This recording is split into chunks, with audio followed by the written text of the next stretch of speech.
I am विकास श्रीवास्तव। आज के इस वीडियो में हम लोग पढ़ेंगे पास्ट इंडेफिनिट टेंस। आज का ही टॉपिक है, यानी जब हिंदी सेंटेंस में हम लोग को पास्ट इंडेफिनिट टेंस से संबंधित वाक्य मिले तो उसका इंग्लिश ट्रांसलेशन हम लोग कैसे करेंगे। तो आज का यह वीडियो काफ़ी अच्छा है, इससे आप लोग घर बैठे खुद अपने सर के द्वारा ट्रांसलेशन कर सकते हैं समझकर। जैसे हिंदी में आ गया, तारे आकाश में टिमटिमाते थे, कोई भी आपसे कर सकता है इसका इंग्लिश ट्रांसलेशन करिए। कैसे करेंगे आप? सो गाइस बने रहिए वीडियो में। आइए अच्छे से समझते हैं पास्ट इंडेफिनिट टेंस का हिंदी से इंग्लिश कैसे ट्रांसलेशन वाक्य हम लोग करेंगे। इस टेंस का ट्रांसलेशन सीखने से पहले हम इसी टेंस का नहीं किसी टेंस का यदि हम लोग ट्रांसलेशन सीखते हैं तो पहले हमें जानकारी रहनी चाहिए पहचान की, यानी हिंदी वाक्य को हम कैसे पहचाने कि ये किस टेंस से रिलेटेड है। तो पास्ट इंडेफिनिट टेंस के सेंटेंस को हम कैसे पहचानेंगे कि ये पास्ट इंडेफिनिट टेंस का वाक्य है। तो सबसे पहले पहचान में देखें, लिखा है जिस हिंदी वाक्य के अंत में ता था, ती थी, ते थे, आ, ई, ए जैसे सेंटेंस आए, हिंदी वाक्य के अंत में इस जैसे शब्द आए तो वो पास्ट इंडेफिनिट टेंस से रिलेटेड होता है। जैसे कह दिया गया पुष्पा दाढ़ी बढ़ाया, तो लास्ट में बढ़ाया आ आया है। आ आने का मतलब यह पास्ट इंडेफिनिट टेंस से रिलेटेड है। हाँ, बच्चे क्लास में या बच्चे मैदान में शोर करते थे, ता थे, ती थे, इस टाइप के सेंटेंसेस की लास्ट में अगर शब्द मिले तो वो पास्ट इंडेफिनिट से है। एक बार फिर से पहचान पर ध्यान देंगे, हिंदी वाक्य के अंत में ता था, ती थी, ते थे या आ, ई, ए जैसे शब्द आए। जैसे राजा बाजार में घूमता था, उठता था, तुरंत हम जान जाएंगे कि पास्ट इंडेफिनिट टेंस का ये वाक्य है। तो पहचानना हम लोग सीख लिए कि लास्ट में इस टाइप के सेंटेंस के शब्द आते हैं लास्ट में तो वो पास्ट इंडेफिनिट टेंस से रिलेटेड होता है। अब आइए हम लोग जाने इस टाइप के सेंटेंस का ट्रांसलेशन हम कैसे करेंगे हिंदी टू इंग्लिश। उसके लिए रूल्स जानना बहुत जरूरी है। तो जब हम लोग first of all simple sentence के ट्रांसलेशन को सीखें। सिंपल सेंटेंस क्या होता है वह जान लीजिए। Rule number first simple sentence के लिए, सिंपल सेंटेंस हम लोग उसको कहते हैं जिस सेंटेंस में हमें कोई चीज़ बताया जाए, उसमें नहीं आता है, ना ही कुछ पूछा जाए, वो सिंपल सेंटेंस रिलेटेड होता है। जैसे वह घर गया, वह घर गया, इसमें आपसे कुछ पूछा नहीं जा रहा है, ना ही नहीं आया है, तो ये सिंपल सेंटेंस से रिलेटेड है। इसको कैसे बनाएंगे ट्रांसलेशन? सब्जेक्ट वर्ब की सेकेंड फॉर्म ऑब्जेक्ट। वह घर गया में सब्जेक्ट कौन है? वह है, क्योंकि वह उसके बारे वह के बारे में कहा जा रहा है। तो वह का ट्रांसलेशन होता है ही, इंग्लिश वर्ड वह का हो जाएगा ही। और सेकेंड फॉर्म जाने का सेकेंड फॉर्म वेन, घर का टू हो। ऐसे बहुत सारे सेंटेंस आ सकते हैं। टीचर भूगोल पढ़ाएं, अध्यापक भूगोल पढ़ाएं, अध्यापक वाले सब्जेक्ट लिखेंगे द टीचर, पढ़ाने का सेकेंड फॉर्म टाट, भूगोल का जाकर।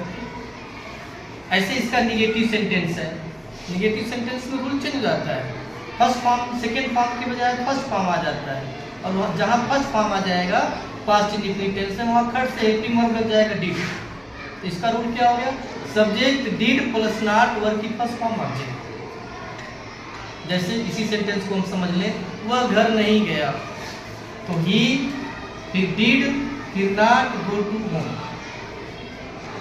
सेम ऐसे आपको सारे ट्रांसलेशन बनाने हैं। अगला नियम जान इंट्रोगेटिव को। इंट्रोगेटिव का मतलब हो गया दो प्रकार का इंट्रोगेटिव होता है। ये पहला वाला है जब शुरू में क्या शब्द आए, जब शुरू में क्या शब्द आए, क्या वह घर गया, क्या हम क्रिकेट खेलते थे, क्या रवि नाश्ता था। तो ऐसे सेंटेंस का यह रूल है। रूल नंबर थर्ड, ऐसे सेंटेंस में क्या की इंग्लिश हम नहीं बनाते हैं बल्कि हेल्पिंग वर्ब को पहले यूज कर लेते हैं। हेल्पिंग वर्ब इस टेंस में क्या लगता है? डिड। तो डिड, यही सेंटेंस को ले लीजिए, क्या वह घर गया, तो डिड, फिर सब्जेक्ट ही, जाने का first form go to home, did he go to home. दूसरा नेक्स्ट रूल जो है रूल नंबर 4, ये क्वेश्चन वर्ड का है। यानी जब क्वेश्चन वर्ड शुरू में क्या आने के बजाय बीच में आए, क्या आ गया तो व्हाट, क्यों आ गया व्हाई, कैसे आ गया हाउ, कौन आ गया हु, कब आ गया व्हेन, ये उसके लिए क्वेश्चन वर्ड। QW का मतलब क्वेश्चन वर्ड। ऐसे सेंटेंस का हम जब ट्रांसलेशन बनाएंगे तो पहले क्वेश्चन वर्ड लिखेंगे, फिर डिड लिखेंगे, फिर सब्जेक्ट, वर्ब की फर्स्ट फॉर्म ऑब्जेक्ट। एक एग्जांपल आपके लिए दिया गया है, चालक हवाई जहाज कब चलाता था, कब आ गया ना कब।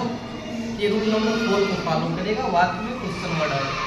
तो कब का इंग्लिश सबसे पहले, कब का इंग्लिश सर ने बताया अभी, व्हेन। उसके बाद डिड, सब्जेक्ट कौन है, चालक, चालक का इंग्लिश होता है the driver, when did the driver. फिर वर्ब, वर्ब चलाना, ड्राइव, क्या चला रहा है, हवाई जहाज, ऑब्जेक्ट हो गया द एरोप्लेन। इस तरह से हमने चीज़ों को सीखा, किस तरह पास्ट इंडेफिनिट टेंस के हिंदी वाक्यों को अंग्रेजी में बनाएंगे। आपने चारों नियम पढ़ लिया।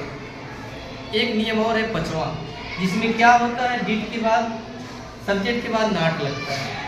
इसी वाक्य को देख लें, चालक हवाई जहाज कब नहीं चलाता था, ऐसे आप क्या करेंगे, यहाँ नॉट लिखेंगे। कैसे, when did the driver not drive the aeroplane.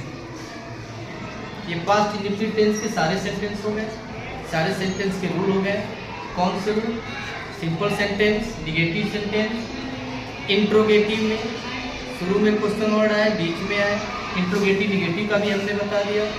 इसी तरह आप इतने सारे होमवर्क कर डालेंगे। वीडियो देखने के बाद आप पास्ट इंडेफिनिट टेंस के इतने सारे होमवर्क कर डालेंगे। इतने सारे होमवर्क क्या है जान लें। आपको यह काम करना है, पुष्पा दाढ़ी बढ़ाया, इस नियम को। सुमन नाव बनाई, खिलाड़ी घास उगाएं, वे मक्खन चाटें, तारे आकाश में टिमटिमाते थे, राधा बांसुरी बेची। ये कुल मिला के 6 वाक्य दिए गए हैं। 6 वाक्य सबसे पहले आप सिंपल सेंटेंस पे बनाएंगे, फिर सब में नहीं लगा के बनाएंगे, यानी पुष्पा दाढ़ी नहीं बढ़ाई या सुमन नाव नहीं चलाया, सब में नहीं बढ़ा लेंगे। फिर इस नियम पर बनाएंगे सब में क्या क्या जोड़कर, फिर इस नियम पर बनाएंगे सब में कब जोड़कर। तो इस तरह से सारे सेंटेंस का होमवर्क भी आप कर लेंगे। थैंक यू गाइस, मिलते हैं अगले वीडियो में।